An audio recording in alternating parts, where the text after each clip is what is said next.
Hello everyone, welcome to Strength UPSC. We are discussing 12th History of Tamil Nadu Board. This is chapter 24, The American War of Independence. So ये chapter में हम American War of Independence समझेंगे which happened and occurred between the time period of 1776 to 1783. So first of all, you need to understand what all are the contents of this chapter.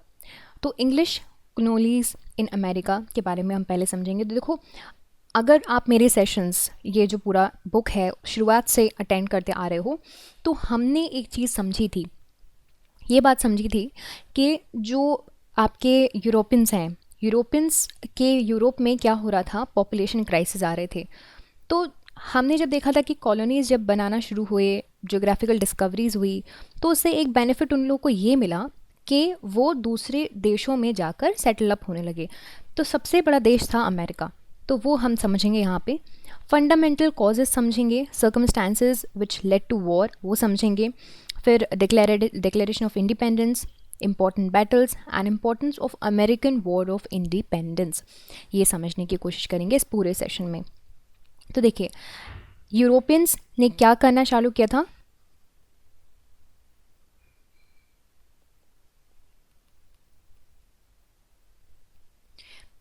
Geographical discoveries करना चालू की थी। America के continent इन्होंने discover कर लिया था।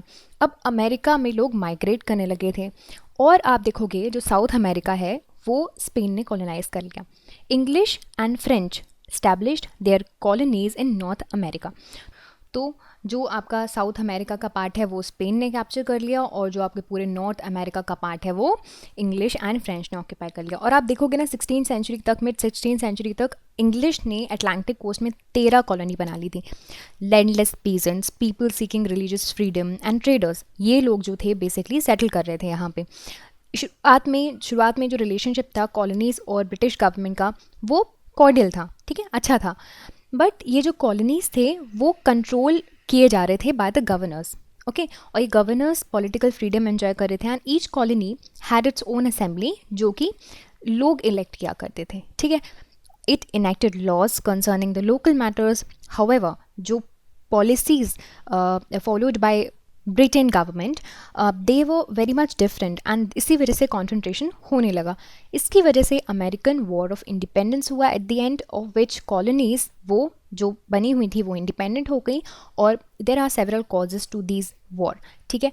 तो ये जो पूरा हम वॉर पढ़ने वाले हैं चैप्टर में, उसके कॉजेज़ क्या हैं, हमने अब देख लिया कॉलोनीज़ कैसे सेटअप हुई। अब ये वॉर के मेन कॉजेज़ क्या हैं।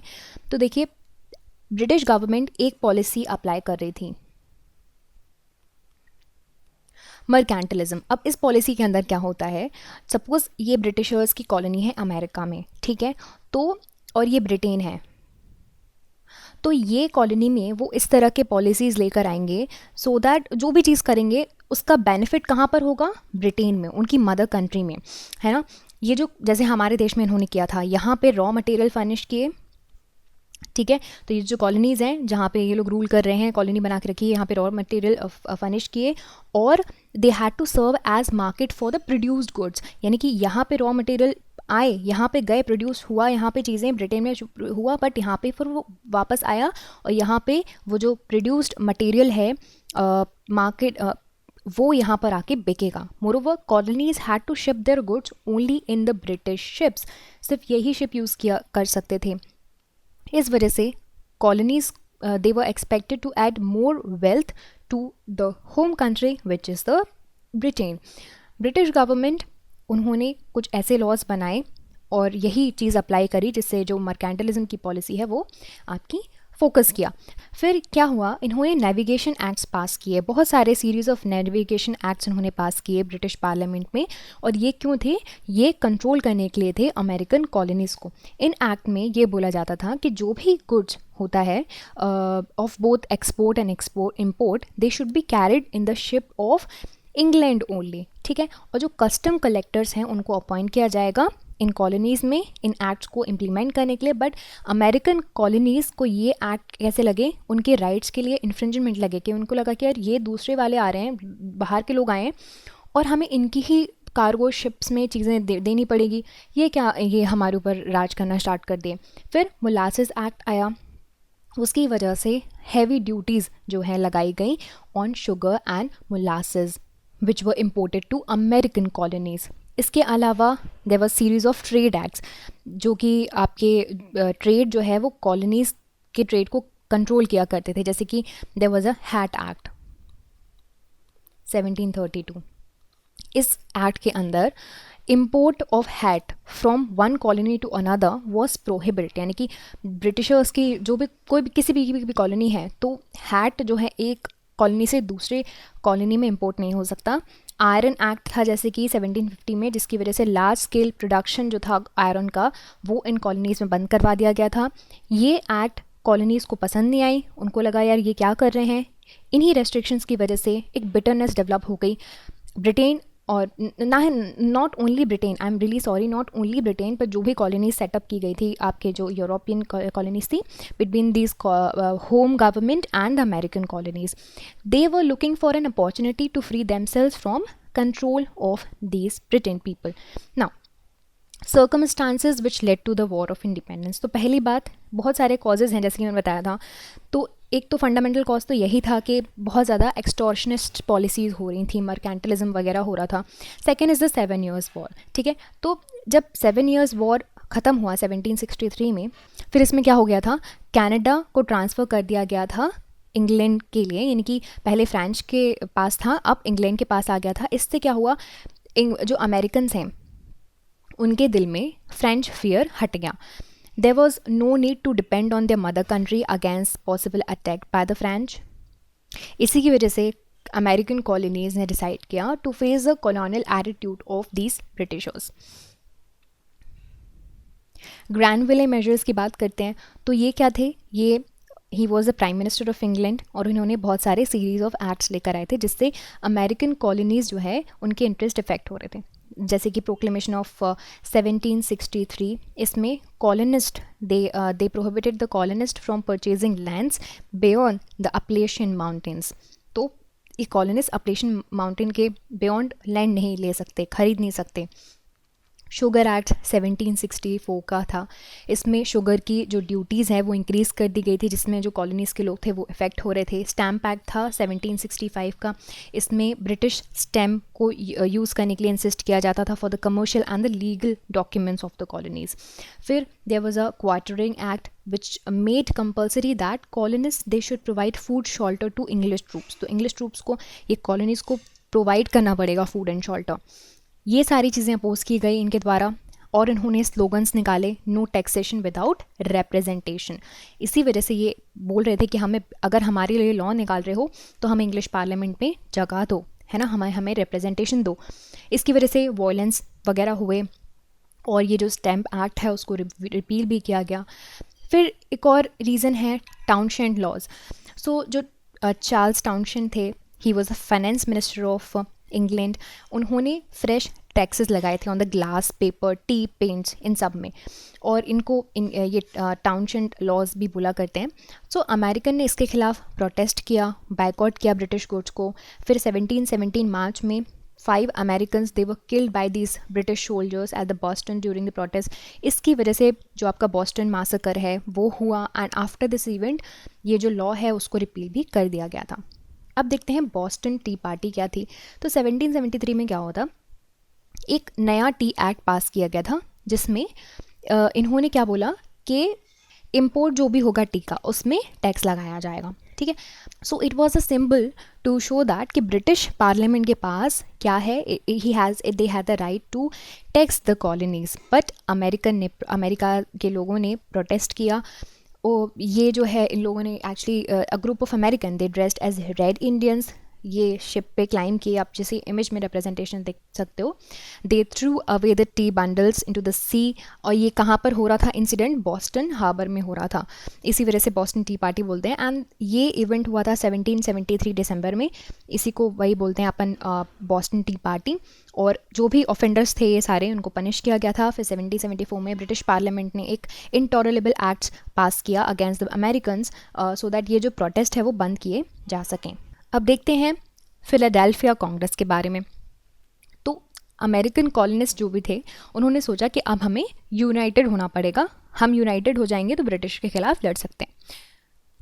फिर 1772 में first continental Congress that was held in Philadelphia, and ये जो कांग्रेस थी उसको रिप्रेजेंटेटिव्स ने ज्वाइन किया था बाय 12 कॉलोनीज, सिर्फ जॉर्जिया रह गया था। और ये जो कांग्रेस है, this appeal to British king to remove the restriction on industries. तो इन्होंने कहा कि हमारी इंडस्ट्रीज़ पे रेस्ट्रिक्शंस हटा दो, ट्रेड पे रेस्ट्रिक्शंस हटा दो, और हमारे ऊपर जो टैक्सेस लगा रहे हो, हमारे बिना परमिशन के लगा रहे हो, एटलीस्ट वो बंद कर दो और वो इम्पोज मत करो। तो फिर दूसरा कॉन्टिनेंटल कांग्रेस हुआ था 1775 में सेम प्लेस पे, और यहाँ पे 13 कॉलोनीज से लोगों ने रिप्रेजेंटेटिव्स ने अटेंड किया था कांग्रेस। प्रोमिनेंट लीडर जैसे कि थॉमस जेफरसन, बेंजामिन फ्रैंकलिन, इन्होंने जो है ये कांग्रेस पार्टिसिपेट किया था इसमें। जॉर्ज वॉशिंगटन, उनको कमांडर इन चीफ बना दिया गया था फिर अमेरिकन आर्मी का। And as an last attempt an olive branch petition वो भेजी गई ब्रिटिश किंग के लिए, जॉर्ज 3 थे तब, और जॉर्ज 3 ने रिजेक्ट कर दिया। किंग ने बोला कि ये the king proclaim that the American colonies were in the state of rebellion, और फिर आपका ये पूरा जो लड़ाई है वो स्टार्ट हो गई। Now the declaration of independence कैसे हुआ, तो देखो in January 1776 Thomas Paine he came to America from England, और उन्होंने एक पैम्फलेट जो है वो इशू किया जिसका नाम था कॉमन सेंस। ये बेसिकली अटैक कर रहा था the idea of hereditary monarchy and advocated most probably the democratic government. 1 lakh से ज़्यादा कॉपीज इसकी जो है डिस्ट्रीब्यूट की गई थी 13 की 13 कॉलोनीज़ में, and it inculcated the fighting spirit among the Americans, कि इनको पता चला कि हाँ यार ये जो हेरिडिटरी मोनार्की है सारी चीज़ें ना हो कि हमें इंडिपेंडेंस मिल जाए, डेमोक्रेटिक गवर्नमेंट बन जाए। ओके फिर जुलाई 4 1776 में the American declaration of independence ये अडॉप्ट किया गया आपके कॉन्टिनेंटल कांग्रेस के द्वारा। इन्होंने कहा कि अब हमें इंडिपेंडेंस चाहिए। It was prepared by a committee of 5 led by Thomas Jefferson, who included the idea of human freedom in it, and Declaration of Independence इसकी वजह से बेसिकली ये जो था this laid the emphasis on the unalienable right of men, जिसको हम बोलते हैं life, liberty, pursuit of happiness. तो ये इन्होंने डिक्लेयर किया और ये इस चीज़ पे एम्फेसिस किया। अब देखते हैं इंपॉर्टेंट बैटल्स क्या क्या हुए इस वॉर में। तो 1775 में वॉर स्टार्ट हो गया था। फर्स्ट वॉर जो था ब्रिटिश सोल्जर्स और आपके जो कॉर्नियल मिलिटिया एट लेक्सिंगटन उनके बीच में हुआ था। सून जॉर्ज वॉशिंगटन उन्होंने कमांड ले ली अमेरिकन कॉलोनीज़ की तरफ से, and British general Gage won the victory. 1776 में ब्रिटिश फोर्सेस जो कि लीड कर रही थी बाय विलियम होवे, उनके द्वारा उन्होंने वॉशिंगटन को हरा दिया in the battle of long island. However जो अमेरिकन कॉलोनीज़ थी वो किसके कमांड के अंदर थी? जनरल गेट्स के अंदर थी, and they defeated the British troop in the Saratoga. ये जो विक्ट्री थी इनकी, ये टर्निंग पॉइंट था। फ्रेंच ट्रूप किसके अंदर थी? यहाँ पे लाफियटे के अंदर थी, and they came to the help of the American colonies. ये अमेरिका की हेल्प करने लगे। And finally British troop under the command of General Cornwallis surrendered to Washington at Yorktown in 1781। ये वॉर फिर treaty of Paris के बाद जो है बहुत ही फेमस ट्रीटी है, एंड हो गया है ना, और यही है, यहीं से आपके पूरा जो वॉर है वो एंड हो गया। Now let's try to understand what is the importance of American war of independence. तो पहली बात तो अमेरिकन कॉलोनीज़ फ्री हो गई और एक republic of United State of America वो इस्टेब्लिश हो गया, यूएसए। पहला डेमोक्रेटिक गवर्नमेंट जो थी, the first democratic government with a written constitution in the world, ये रियलिटी में आ गया। बिल ऑफ राइट ये इंश्योर करता है fundamental right to the citizens of USA. American war of independence को अमेरिकन रेवोल्यूशन भी बोला जाता है, क्योंकि ये जो वर्ड है उन्होंने फ्रेंच रेवोल्यूशन से इंस्पायर किया है। It was not only against the war of England और colonies, but against the aristocracy and reactionary elements. तो इसी वजह से it was also the fight against the colonial domination. So ये सारी चीज़ों के लिए फाइट था, इसीलिए इसको रेवोल्यूशन बोला जाता है। Now also it introduce a new political social economic setup in USA. Democracy भी था, बट सेपरेशन ऑफ पावर्स भी था, ये सजेस्ट किया गया था फ्रेंच थिंकर्स के द्वारा, और कैपिटलिज्म ने भी काफ़ी स्ट्रॉन्ग रूट ले लिया था. However the right of the son of the soil, the red Indians, the negroes, they were not considered at that time. यहाँ पे आप देखोगे 13 कॉलोनीज उस वक्त की अमेरिका की ये हैं. So this is it about the overall American War of Independence. I hope you understood all of these points in this chapter, and if you like this video you can subscribe to the YouTube channel for more videos and updates, and also you can download the Sprint UPSC app to practice book chapter and topic wise. Remember candidates, just reading books and watching videos are not going to help you out unless you practice thoroughly. So identify your mistakes and work to improve your performance, and Sprint UPSC is the perfect app to do all of this. अगर आपको ये video पसंद आया हो तो हमारे YouTube channel को subscribe कीजिए और वीडियोज़ एंड अपडेट्स के लिए साथ ही साथ डाउनलोड कीजिए स्प्रिंट यूपीएससी ऐप.